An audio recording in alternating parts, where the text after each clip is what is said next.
আসসালামু আলাইকুম সবাইকে। নুন নফিলের পেজ থেকে আবারও চলে এসেছি নতুন একটি রান্নার ভিডিও নিয়ে। আজকে আপনাদের সাথে শেয়ার করছি আমার স্টাইলে গরুর মাংসর রান্না। এখানে বেশি করে পেঁয়াজ দিয়ে নিয়েছি, আদা বাটা, রসুন বাটা, হলুদ, মরিচ এবং লবণ পরিমাণ মতন আমি এখানে দিয়ে দিব এবং অ্যাড করছি ধনিয়া গুঁড়া, জিরা গুঁড়া এবং গরম মশলা কিছু। এখন আমি দিয়ে দিচ্ছি বেশি করে টমেটো, যাতে টেস্টটা খুবই মজা হয়। এখন পরিমাণ মতো সয়াবিন তেল দিয়ে দিচ্ছি। এখন মশলাগুলো ভালো মতন মাখাতে হবে। এই যে আমি সুন্দর করে মাংসের ভিতরে মশলাগুলো মাখিয়ে নিচ্ছি।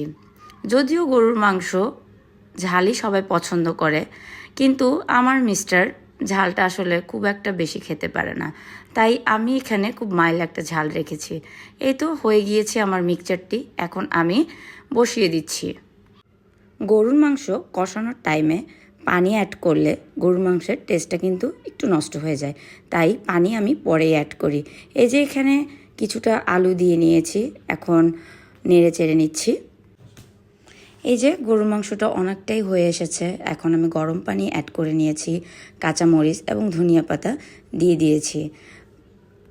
আপনারা কে কীভাবে গরুর মাংস খেতে পছন্দ করেন অবশ্যই কমেন্ট বক্সে জানাবেন। Thank you to all.